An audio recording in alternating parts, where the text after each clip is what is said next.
Қымбатты ханымдар, ең алдымен көктемнің шырайлы мерекесі халықаралық әйелдер күнімен баршаңызды шын жүректен құттықтаймын. Бұл мейрам мейірім мен жылулықтың, даналық пен сұлулықтың нышаны. Әйел тіршіліктің тірегі, берекенің бастауы. Бұл ақиқат. Бесікті де, әлемді де тербеткен әйелдің жүрегі ізгіліктің мекені. Сондықтан әйелдің қадірі, елдің қадірі деп айтсақ, артық болмайды. Бүгін мен Ақорда төрінде сіздерге және барша Қазақстан әйелдеріне зор ризашылығымды және алғысымды айтамын. Халқымыз қай заманда да анасын ардақтаған, қарындасына қорған болған қыздарын сыйлап, төрінен орын берген. Жұртымыз ең киелі құндылықтарға ана сөзін қосып, отан ана, жер ана, ана тілі деп көне заманнан бері айтып келеді. Бабаларымыз атадан өсиет, анадан қасиет деген. Осы мағынасы терең дәстүр қазіргі құбылмалы күрделі заманда міндетті түрде өз жалғасын табу керек. Бұл мақсатты орындау ұрпақтар алдындағы парызымыз. Өйткені ұлтымыздың болмысы, тілі мен ділі, салт дәстүрі ұрпаққа ананың аялы алақанымен, тағылымды тәрбиесімен дариды. Төл тарихымызда ер азаматтармен бірге ерлік пен елдіктің туын биік ұстаған арулар көп болған. Қыздың 40 жаны бар деп халқымыз бекер айтпаған. Рухы мықты қайсар қыздарымыз ұлт жылнамасында өшпес із қалдырған. Тұмар ханым, Айша бибі, Домалақ ана, Сүйінбеке, Айғаным Ханша мен Зере ананың есімдері ел жадында мәңгі қалады. Бүгінде сіздер аса құрметті аналарымыз және апаларымыз салған дара жолды лайықты жалғастырып келесіздер. Қыздарымыз ел игілігі жолында табысты еңбек етіп, Қазақстанның дамуына орасан зор үлес қосуда. Қиындығы мен сын қатері қатар жүретін аса жауапты қызметтерде жұмыс істейтін нәзік жандылар аз емес. Олар отан алдындағы парызына адал болып, елімізде заң мен тәртіптің орнығуына атсалысып жатыр. Әділ сот төрелігін жүзеге асырып жүрген судьялардың жартысынан көбі әйелдер. Сондай-ақ төтенше жағдайлар, прокуратура, ішкі істер, қорғаныс және арнаулы қызмет саласында 45 мыңнан астам әйел еңбек етуде. Жақында Дубайда күштік құрылымдар мен арнайы жасақтардың SWOT Challenge жарысы өтті. Аса беделді халықаралық сайыста еліміздің Томирис құрамасы ешкімге дес бермей, қыздар арасында үздік атанды. Олар байрақты бәсекеде шыдамдылық пен шеберліктің озық үлгісін көрсетті.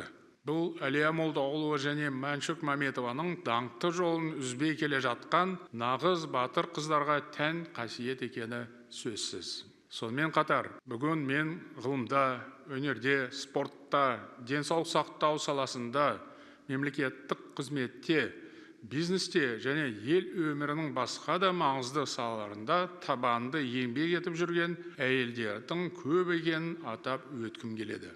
Марфуа Әжіғалиева более полувека в практической медицине, 40 лет работала участковым терапевтом, является основателем семейной династии врачей.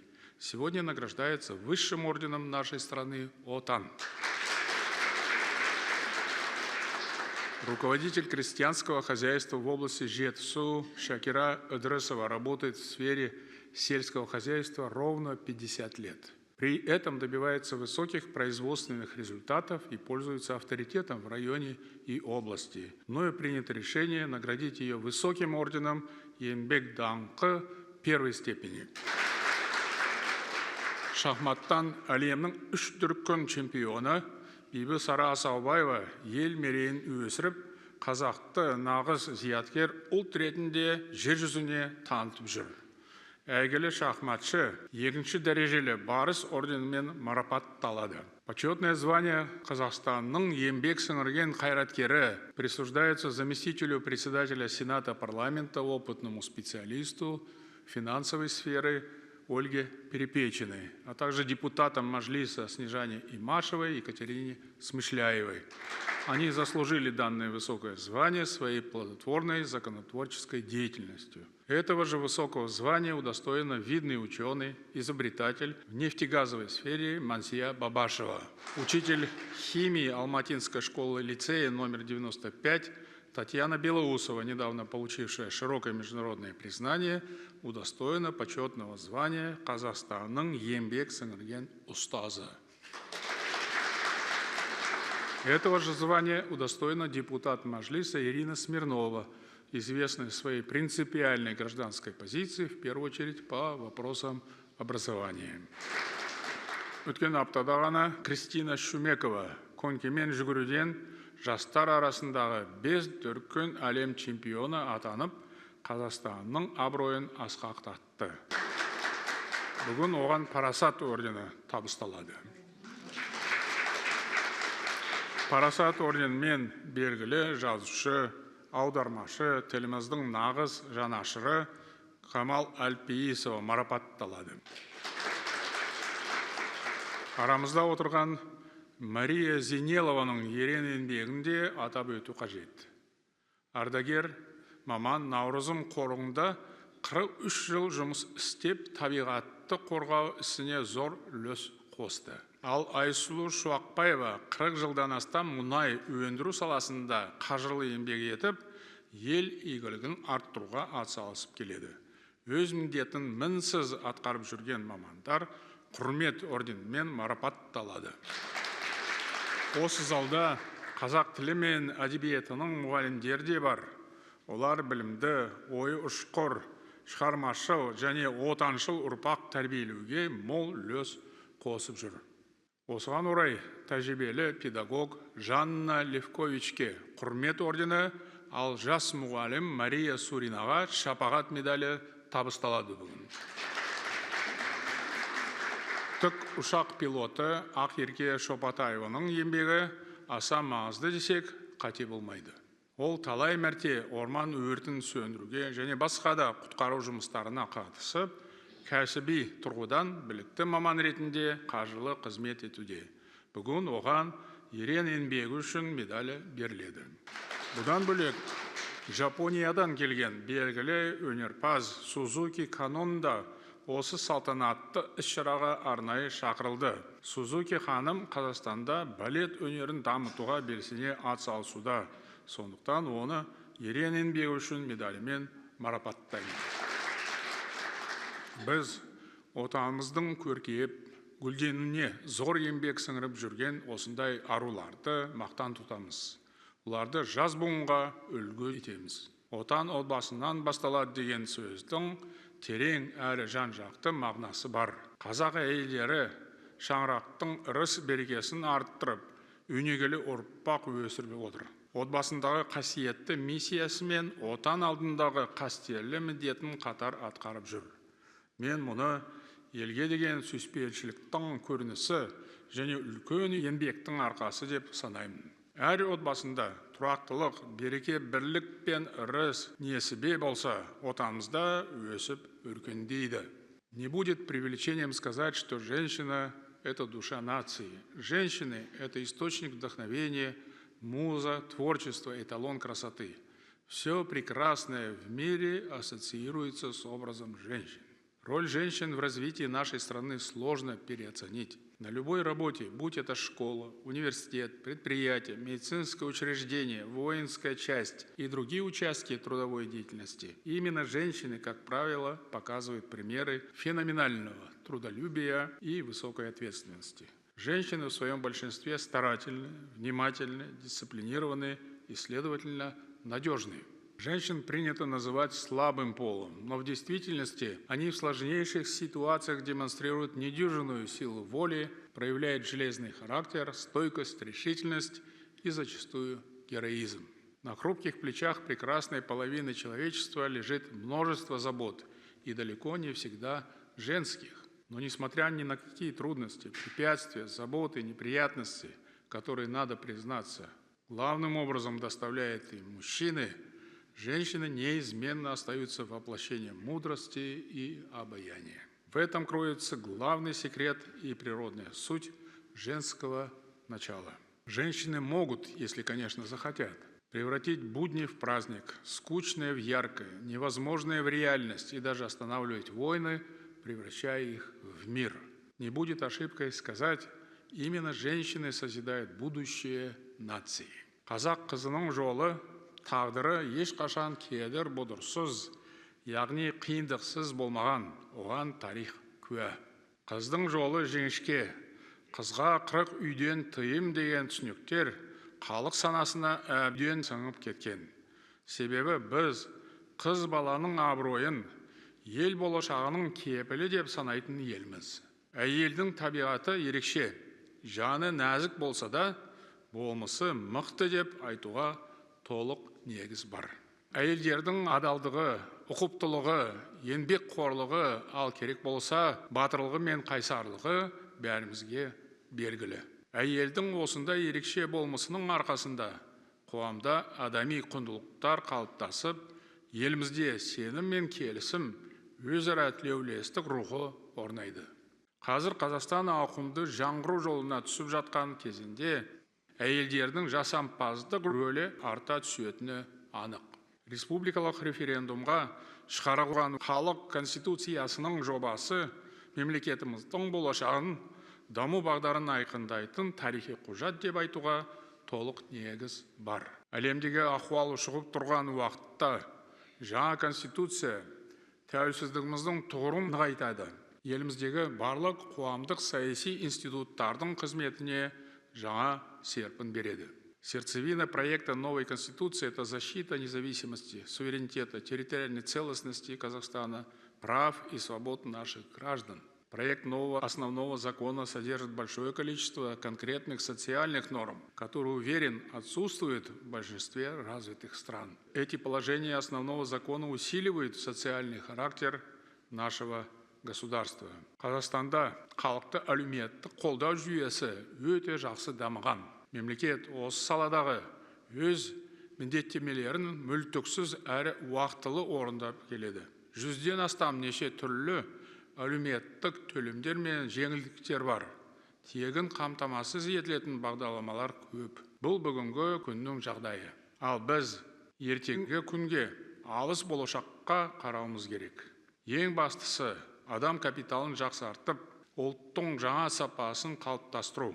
Сондықтан біз білімді, еңбекқор, жасампаз ұрпақты, яғни адал азаматтарды тәрбиелеуге баса мән беруіміз қажет. Қазіргі таңда дүниежүзінің әрбір түкпірінде адам капиталы немесе адам сапасы туралы айтылуда. Бұл бүгінгі технологиялық заманның сұранысы, талабы.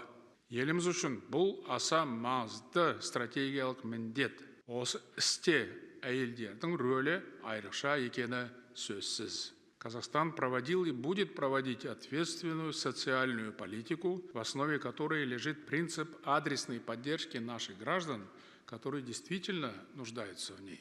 К примеру, в нашей стране социальные выплаты, причем немалые по своему объему, осуществляются уже по факту рождения ребенка. Кроме того, декретные пособия выплачиваются до 1,5 лет, тогда как во многих других, в том числе вполне благополучных европейских странах, женщины вынуждены выходить на работу через 2-3 месяца. А молодые мамы в Казахстане имеют возможность 3 года быть дома и спокойно заниматься детьми. При этом за ними сохраняются рабочие места, а во время декретного отпуска учитывается в стаже.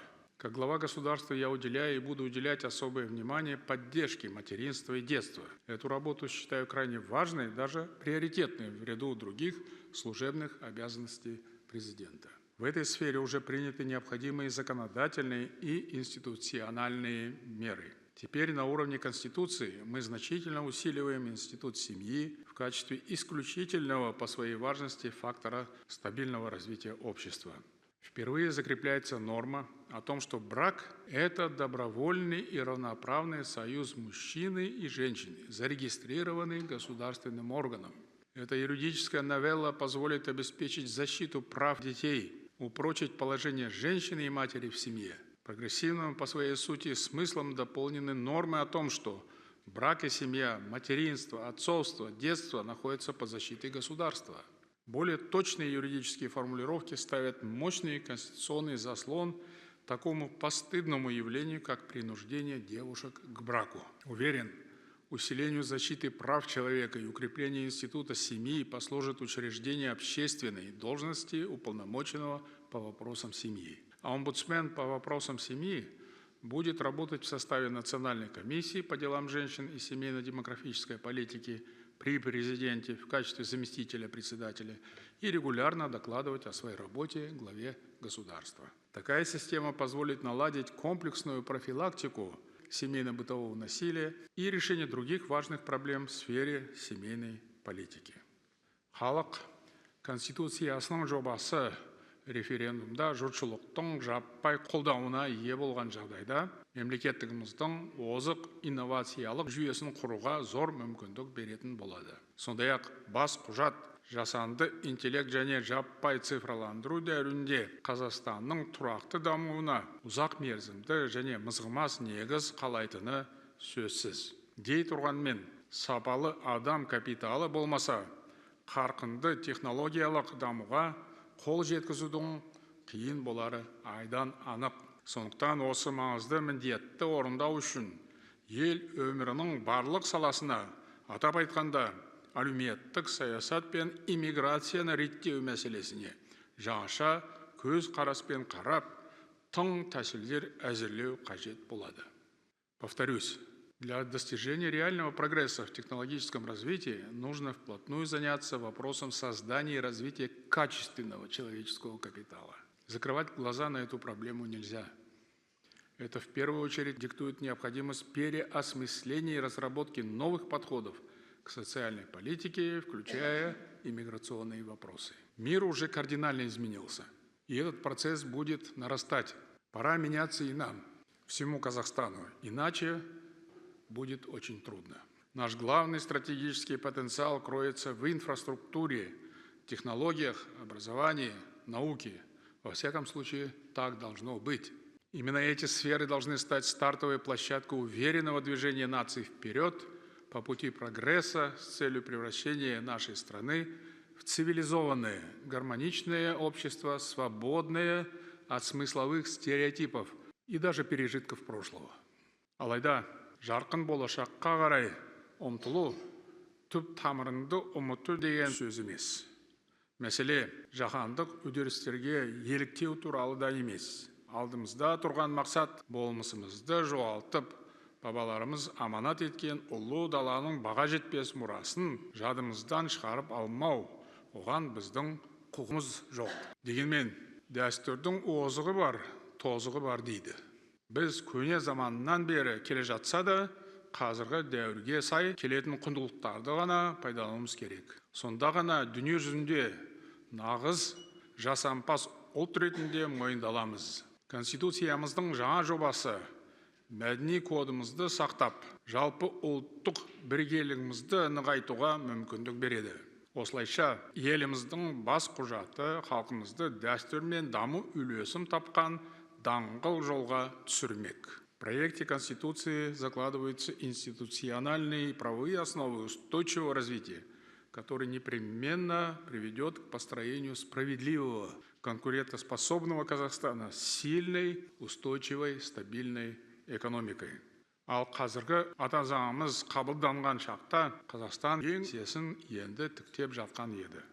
Ол кезде егемендікті сақтап қалу, билік институттарын құру, елдегі тұрақтылықты қамтамасыз ету міндеттеріне басымдық берілді. Бүгінгі Конституция еліміздің қол жеткізген барлық жетістігінің бастауында тұрды. Бұл Қазақстан Республикасының тұңғыш президенті Нұрсұлтан Назарбаевтың арқасы. Бірақ заман бір жерде тұрмайтыны белгілі. Қазір Қазақстан халықаралық беделі биік, саяси жүйесі мығым, экономикасы орнықты дамып жатқан қуатты мемлекет. Шетелдегі саясаткерлер мен сарапшылар елімізді ірі орта мемлекет ретінде мойындап, құрмет білдіруде. Мы выступали и будем выступать в защиту международного права, ставшего основой Устава Организации Объединенных Наций. Это принципиальная позиция Казахстана. Наше государство не может позволить себе иметь основной закон, в котором содержится положение, недвусмысленно ущемляющее национальное законодательство, ставящее его на вторую позицию. Это тоже вопрос независимости и суверенитета. Конституция содержит нормы, укрепляющие единство народа Казахстана, межэтническое, межконфессиональное согласие, толерантность. Это наше политическое и духовное достояние, которое мы всем нашим обществом обязаны защищать правовыми средствами. Қазақстанның экономикасы Орталық Азия мен Кавказ өңіріндегі ең үлкен экономика саналады. Қазақстан дүние жүзіндегі ең дамыған 50 экономиканың қатарына кіретін болды. Бұл 20 миллион халқы бар ел үшін жақсы нәтиже деп айтуға болады. Біз барлық елдермен тығыз қарым-қатынасты дамытып, теңгерімді, салиқалы, ұлт мүддесіне сай сыртқы саясатты жүргізе отырып, өз жолымызбен жүріп келеміз. Ал жаңа конституцияны қабылдау бұл уақыт талабы, мемлекетіміздің алдында тұрған өзекті шұғыл міндет. Бас құжаттың жобасы Қазақстанның тұғыры берік, бағдары айқын, алысқа көз тігетін озық ойлы ел екенін көрсетеді. Оның әр нормасы ұлт мүддесіне қызмет етеді. Ата заң жобасында әділдік пен отаншылдық, заң мен тәртіп, тазалық пен адалдық қағидаттары айқын көрініс тапты. Біз бәріміз бір ұлт болып, тарихи жолдың торабына жеттік. Енді халқымыз келе жатқан жалпы халықтық референдумда ел тағдырына әсер ететін таңдауын жасайды. Мен жаңа конституцияның мән маңызына жақын арада тағы да кеңірек тоқталамын. Қадірлі ханымдар, осы жерде Қазақстанның әр аймағынан келген көптеген мамандық иелері отыр. Сіздер түрлі салада табысты жұмыс істеп, еліміздің әлеуетін артыруға атсалысып келесіздер. Әділетті Қазақстанды өздеріңіз сияқты жауапкершілігі мол, жасампаз, көзі ашық, тиянақты, еңбекке адал азаматтар құрып жатыр. Мен мұны үлкен ризашылықпен атап өткім келеді. Бәріңізді зор құрметке лайық деп санаймын. Сондықтан бүгін мен сіздерді жоғары мемлекеттік наградалармен марапаттау туралы жарлыққа қол қойдым. Баршаңызға құтты болсын, сіздерге амандық және табыс тілеймін.